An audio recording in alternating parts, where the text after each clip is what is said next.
Ya, Bapak, Ibu, saudara-saudari selama yang berbahagia, ya berbahagia sekali ya, pada kesempatan yang sangat baik ini bisa bertemu dan berkumpul dengan Bapak Ibu sekalian. Ya, dalam rangka puja bakti umum yang biasa diadakan setiap minggu pagi di Wihara Dhamma Cakung Bogor ini.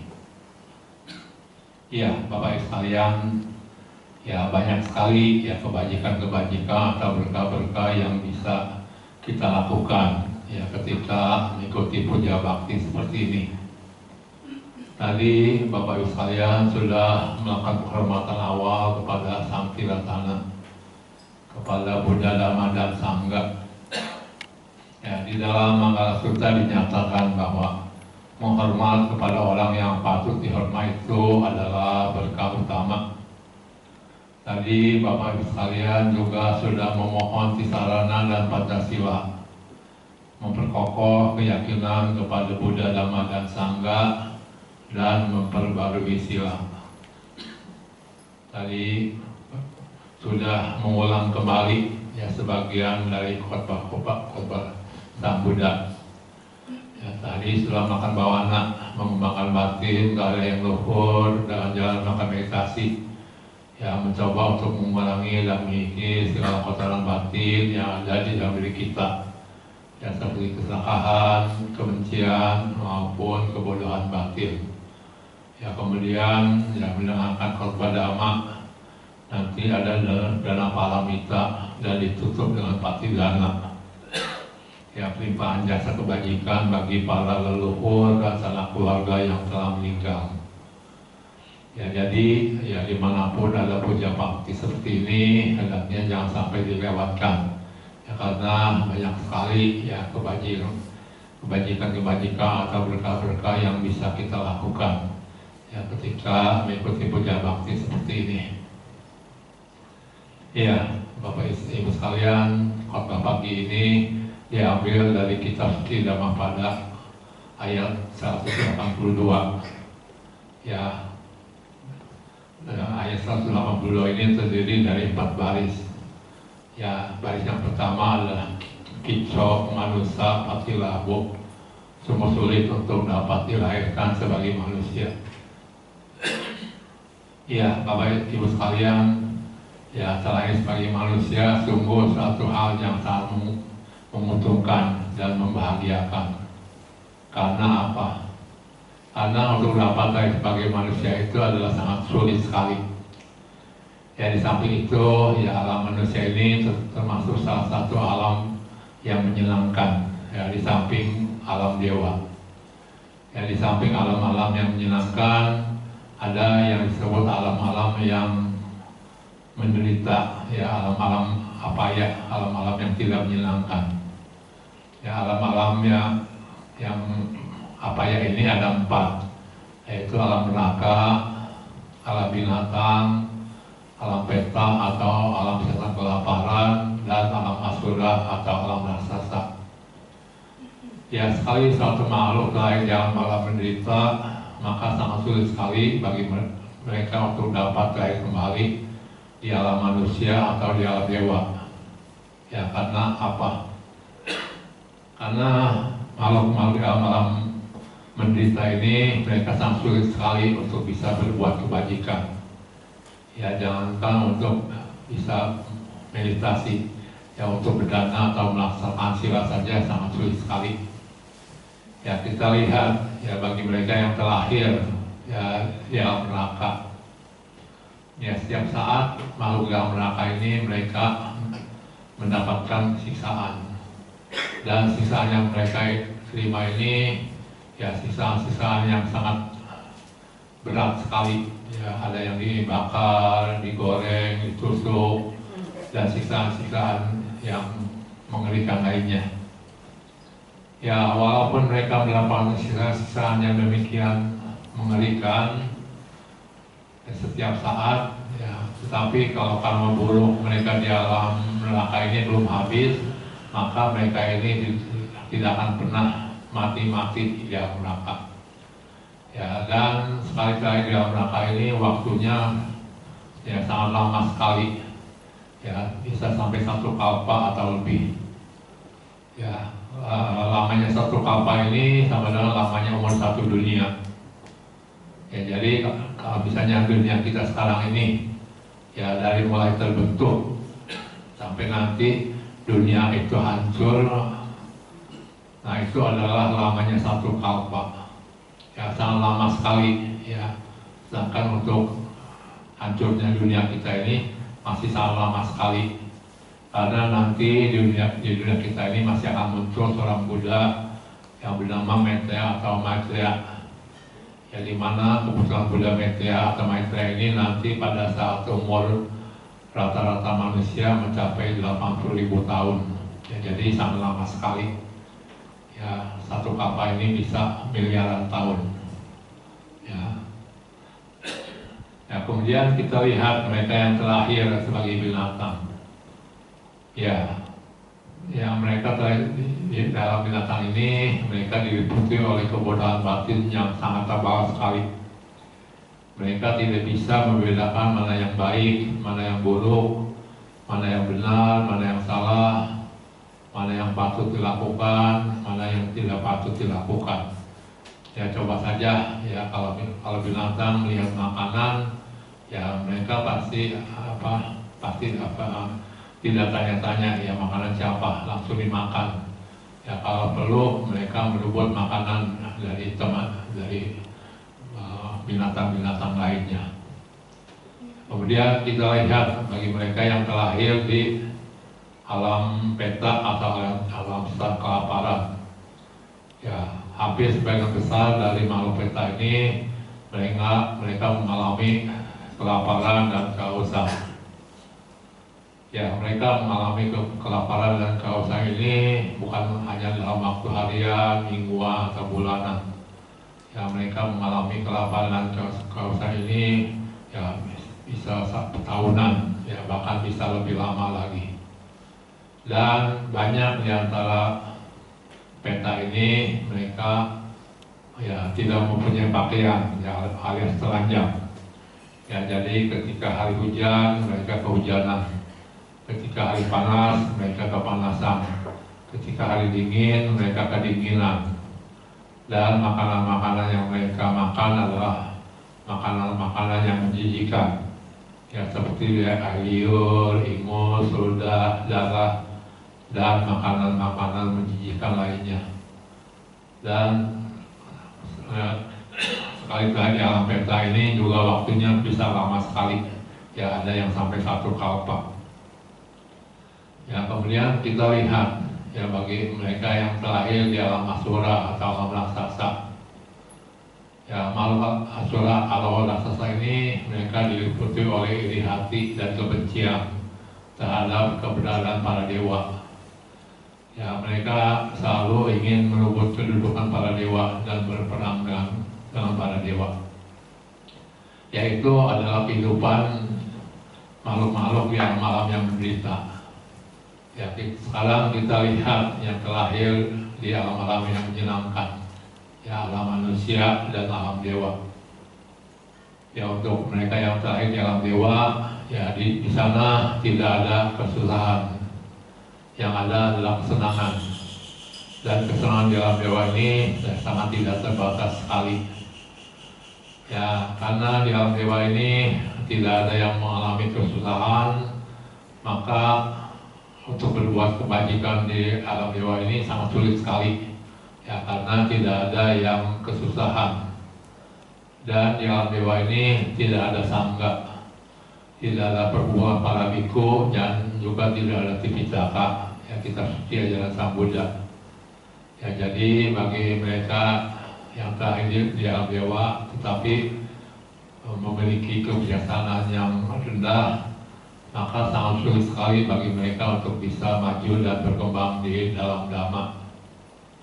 Ya, kemudian kita lihat ya di alam manusia. Ya, Bapak Ibu sekalian, di alam manusia ini ada penderitaan, tetapi juga ada kebahagiaan, ada kesusahan, ya tetapi juga ada kesenangan. Ya, jadi alam manusia adalah alam yang seimbang. Ya, ada penderitaan, ada kebahagiaan, ada kesenangan, dan ada kesusahan. Ya, karena di alam manusia ini banyak juga yang menderita, maka alam manusia ini adalah ladang yang subur ya untuk berbuat kebajikan. Ya, kita bisa menolong mereka yang terkena ya, seperti bencana banjir, bencana gunung meletus, bencana kebakaran, ataupun bencana-bencana lainnya.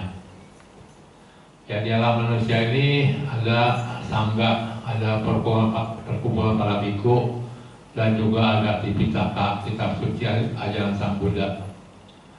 Ya, jadi bagi mereka yang ingin maju dan berkembang di dalam Dhamma, mereka bisa mempelajari Dhamma, mempraktekannya. Dan semua bodhisattva untuk mencapai kebuddhaannya, maka mereka akan mencapainya di alam manusia, tidak di alam dewa, apalagi di alam yang menderita. Ya, jadi itu adalah keistimewaan dari alam manusia. Ya, tetapi ya untuk dapat terlahir sebagai manusia ini adalah sangat sulit sekali. Ya, bagaimana sulitnya? Ya, di dalam salah satu khotbah Sang Buddha yang berjudul Nakasika Sutta atau Sutta tentang perumpamaan debu di ujung kuku, ya Sang Buddha bertanya kepada para biku. Ya, sebelumnya Sang Buddha mengambil secuil debu di ujung kuku, mengambil secuil debu dari tanah dan menempelkan debu tersebut di ujung kukunya sambil bertanya kepada para biku, "Wahai para biku, ya bagaimana menurut kalian ya jumlah debu yang ada di ujung kuku Tathagata ini jika dibandingkan dengan jumlah debu yang ada di tanah?" "Oh, Bante," para biku menjawab, "ya jumlah debu yang ada di ujung kuku Bante ini adalah sangat sedikit sekali. Ya, jika dibandingkan dengan jumlah debu yang ada di tanah, ya boleh dikatakan sangat tidak berarti."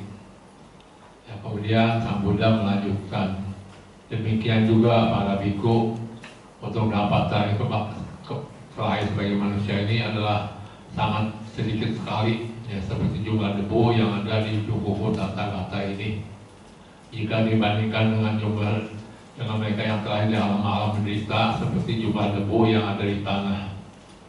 Ya, jadi ya Bapak Ibu sekalian, ya untuk dapat terlahir sebagai manusia ini adalah sangat sulit sekali. Ya, kita terlahir sebagai manusia ya sebagai akibat dari kebajikan yang kita lakukan di masa lampau. Ya, tanpa kita berbuat kebajikan di masa lampau, maka saat ini ya kita tidak mungkin bisa terlahir sebagai manusia.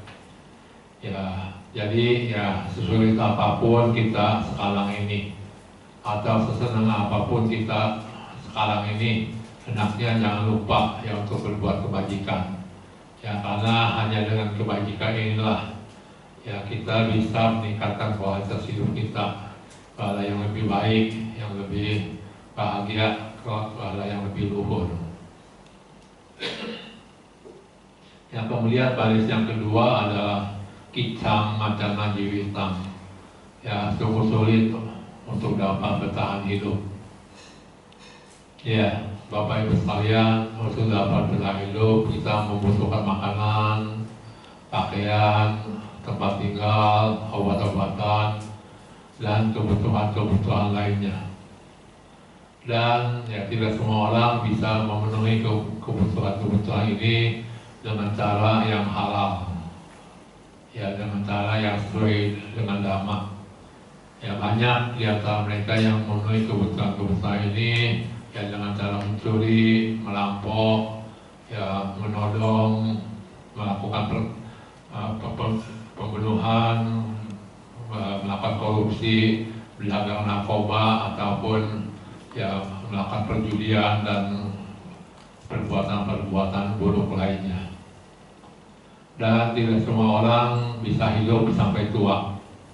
Ya, ada yang meninggal dalam usia 50-an, 40-an tahun, 30-an, bahkan dalam usia balita ataupun masih di dalam kandungan. Ya, jadi untuk dapat bertahan hidup ini adalah sangat sulit sekali. Ya, kemudian baris yang ketiga adalah Ya, barisan ketiga adalah Kicang Sadama Sawanam. Sungguh sulit untuk dapat menangkap dhamma, ajaran kebenaran dari Sang Buddha. Ya, Bapak Ibu sekalian, ya tidak semua orang di dunia ini bisa menangkap dhamma, ajaran kebenaran dari Sang Buddha. Ya, bagi mereka yang terlahir ya di tempat terpencil, di mana tidak ada biku atau bikuni yang berkunjung ke sana, maka sangat sulit sekali bagi mereka untuk bisa menangkap dhamma. Ya, kemudian bagi mereka yang terlahir dengan pandangan salah, tidak percaya kepada hukum karma, tidak percaya kepada hukum sebab akibat, ya walaupun mereka memiliki telinga yang baik, memiliki pendengaran yang baik, ya tetapi karena mereka tidak percaya kepada hukum karma, tidak percaya kepada hukum sebab akibat, maka bagi mereka juga sangat sulit sekali untuk bisa menangkap dhamma, ajaran kebenaran. Ya, kemudian bagi mereka yang terlahir dengan cacat mental atau cacat fisik yang berat, ya bagi mereka juga sangat sulit sekali ya untuk bisa menangkap dhamma, ajaran kebenaran dari Sang Buddha. Ya, sedangkan menangkap dhamma, ajaran kebenaran dari Sang Buddha ini ya banyak sekali manfaatnya. Ya, di dalam kitab suci Anguttara Nikaya disebutkan ada 5 manfaat menangkap dhamma. Ya, yang pertama adalah mendengar apa yang belum didengar, ya memperoleh pengetahuan. Yang kedua, ya kalau sudah mendengar, dengan mendengarkannya lagi akan mengerti dengan lebih jelas. Ya, yang ketiga adalah melenyapkan keraguan-raguan, ya menemukan keyakinan. Ya, keyakinan ini bukan keyakinan yang membuta. Ya, karena kalau keyakinan yang membuta juga ya bisa berbahaya. Tetapi keyakinan yang disertai dengan pandangan benar atau pengertian benar. Yang keempat adalah melenyapkan pandangan salah, ya menemukan pandangan benar. Nah, ini yang paling penting sekali. Ya, karena jika seseorang memiliki pandangan salah, pasti nanti pikirannya salah. Ya, ucapannya salah, perbuatannya salah, mata pencahariannya salah, semuanya salah. Ya, tetapi jika seseorang memiliki pandangan benar, nanti pasti pikirannya benar, ucapannya benar, perbuatannya benar, mata pencahariannya benar, semuanya benar. Nah, yang kelima adalah membuat batin atau pikiran menjadi tenang, damai, bahagia. Ya, jadi menangkap dhamma ini banyak sekali manfaatnya. Apalagi kalau menangkap dhamma dengan penuh perhatian, ya sangat besar sekali manfaatnya. Ya, ada cerita ya di dalam dhamma pada kata-kata. Ada seorang pemuda yang bernama Kala. Yang Kala dia adalah putra dari Anathapindika. Ya, mungkin Bapak Ibu sekalian tahu ya siapa Anathapindika ini. Ya, dia adalah seorang hartawan yang sangat kaya raya sekali. Ya, yang hidup di zaman Sang Buddha. Ya, yang menyumbangkan wihara Jetavana di Savatthi kepada Sang Buddha dan Sangha. Nah, Anathapindika ini dia percaya kepada Buddha, Dhamma, dan Sangha. Sedangkan Kala dia tidak percaya kepada Buddha, Dhamma, dan Sangha. Nah, supaya Kala percaya kepada Buddha, Dhamma, dan Sangha, maka Anathapindika menyuruh Kala pergi ke wihara, ya menangkap korban Sang Buddha dengan imbalan 100 keping uang emas. Ya, karena mengharapkan imbalan 100 keping uang emas, ya Kala dia bersedia pergi ke wihara. Ya, tetapi ya dia tidak menangkap korban dari Sang Buddha. Ya, kemudian keesokan paginya Kala ya dia tidak mau makan pagi ya sebelum menerima 100 keping uang emas ini. Ya, dari sini Anathapindika tahu ya bahwa Kala masih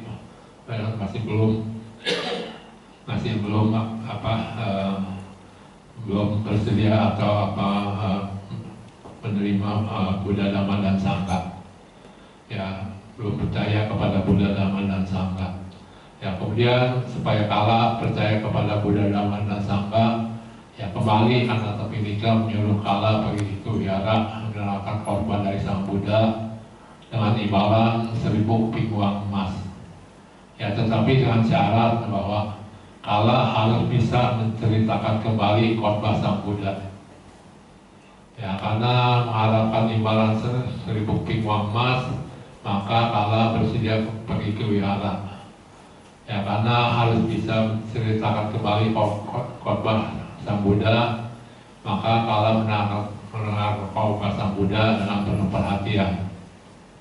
Ya, pada waktu mendengarkan khotbah dari Sang Buddha dengan penuh perhatian itulah, ya saat itu Kala mencapai kesucian tingkat pertama, yang menjadi seorang Sotapati. Ya, kemudian keesokan paginya Anathapindika memberikan 1000 keping uang emas kepada Kala. Ya, tetapi Kala tidak mau menerima 1000 keping uang emas ini. Ya, Anathapindika heran. Ya, kemarin pagi Kala minta 100 keping uang emas. Sedangkan pagi ini dikasih 1000 keping uang emas, Kala tidak mau menerimanya. Ya, kemudian Anathapindika bertanya kepada Sang Buddha mengapa. Kemudian Sang Buddha menerangkan bahwa Kala dia sudah mencapai kesucian tingkat pertama, yang menjadi seorang Sotapati, di mana pencapaian Sotapati ini melebihi dari pencapaian seorang raja ataupun para dewa. Ya, karena apa? Ya, Bapak Ibu sekalian, jika seorang raja, ya maka ya selama hidupnya dia bisa berkuasa. Ya, tetapi kalau setelah meninggal, ya dia bisa terlihat kembali ya di alam yang lebih rendah, ya tergantung karmanya, ya bisa terlihat di alam menderita. Ya, demikian juga ya bagi para dewa, ya maka kalau karma baik mereka di alam dewa ini sudah habis, maka mereka bisa terlihat kembali di alam yang lebih rendah, di alam yang menderita. Ya, tetapi bagi mereka yang sudah mencapai kesucian, maka ya setelah meninggal mereka tidak akan terlahir kembali di alam menderita. Ya, mereka akan terlahir di alam manusia atau di alam dewa. Dan bagi seorang Sotapati, maka maksimal 7 kali kelahiran lagi dia akan mencapai kesucian yang tertinggi, yang mencapai arahat. Ya, jadi mendengarkan khotbah Dhamma dengan penuh perhatian ini sangat besar sekali manfaatnya. Ya, kemudian baris yang keempat adalah Kito Buddhanang Upada. Ya, sungguh sulit kemunculan seorang Buddha. Ya, Bapak Ibu sekalian, ya tidak setiap kalpa muncul seorang Buddha. Ya, bisa puluhan kalpa, ratusan kalpa, ribuan kalpa tidak muncul seorang Buddha. Ya, tadi dikatakan ya bahwa satu kalpa ini ya, sampai miliaran tahun. Ya, kalau sampai ratusan kalpa, ribuan kalpa tidak muncul seorang Buddha, ya bisa dibayangkan ya. Maka saat itu dunia diliputi oleh kegelapan batin yang sangat tebal sekali. Ya, mereka tidak bisa membedakan mana yang baik, mana yang buruk, mana yang benar, mana yang salah. Dan sangat sulit sekali ya bagi manusia dan para dewa untuk bisa mencapai kesucian. Ya, sangat sulit sekali bagi para dewa dan manusia untuk bisa berbuat kebajikan. Ya, hanya ketika ada Buddha muncul di dunia atau Dhamma ajaran dari seorang Buddha masih ada di dunia, maka saat itu banyak manusia dan para dewa yang bisa mencapai kesucian. Banyak manusia dan para dewa yang bisa berbuat kebajikan. Ya, jadi ya sungguh sulit ya kemunculan seorang Buddha ini. Ya, tidak setiap kalpa ya bisa muncul seorang Buddha. Ya, Bapak Ibu sekalian, ya kita tadi disebutkan ya bahwa sungguh sulit untuk dapat terlahir sebagai manusia, sungguh sulit untuk dapat bertahan hidup, sungguh sulit untuk dapat mendengarkan Dhamma, ajaran kebenaran dari Sang Buddha. ya sungguh sulit kemunculan seorang Buddha. Ya, kita sungguh sangat beruntung sekali. Karena apa? Karena kita bisa mengatasi keempat kesulitan ini. Ya, tadi walaupun sungguh sulit untuk dapat dari sebagai manusia, namun sekarang kita sudah terlahir sebagai manusia. Walaupun sungguh sulit untuk dapat bertahan hidup, namun sekarang kita tetap bertahan hidup. Ya, walaupun sungguh sulit untuk dapat mendengarkan dhamma, ajaran kebenaran dari Sang Buddha, namun sekarang kita sedang mendengarkan dhamma, ajaran kebenaran dari Sang Buddha. Ya, walaupun sungguh sulit kemunculan seorang Buddha, namun sekarang kita sedang berada dalam zamannya Buddha Gautama. Ya, walaupun Buddha Gautama telah lama parinibbana, tetapi ajaran dari Buddha Gautama masih ada bersama kita. Ya, selama ada ajaran seorang Buddha masih ada bersama kita, ya selama itu banyak manusia dan para dewa yang bisa mencapai kesucian. Banyak manusia dan para dewa yang bisa berbuat kebajikan. Ya, jadi kita sungguh sangat beruntung sekali, ya, kita bisa mengatasi keempat kesulitan ini. Ya, ini adalah kesempatan yang sangat langka sekali yang bisa kita miliki. Kesempatan yang sangat jarang sekali yang bisa kita miliki. Ya, tidak setiap kelahiran kita bisa mengatasi keempat kesulitan ini. Ya, jadi hendaknya ya, jangan sia-siakan ya kesempatan ini dengan sebaik-baiknya. Hendaknya gunakan kesempatan ini dengan sebaik-baiknya untuk belajar dhamma, mempraktikkan dhamma, untuk banyak berbuat kebajikan. Ya, karena hanya dengan belajar dhamma, mempraktikkan dhamma, banyak berbuat kebajikan inilah ya kita bisa meningkatkan kualitas hidup kita ke yang lebih baik, yang lebih bijaksana, lebih luhur, yang sampai suatu saat ya kita bisa terbebas dari duka, dari penderitaan. Ya, Bapak Ibu sekalian, ya, semoga apa yang disampaikan pada kesempatan pagi ini bisa bermanfaat bagi kita semua. Semoga kita semua maju dalam dhamma sampai serta waktu kita. Semoga semua makhluk hidup berbahagia. Sadhu, sadhu.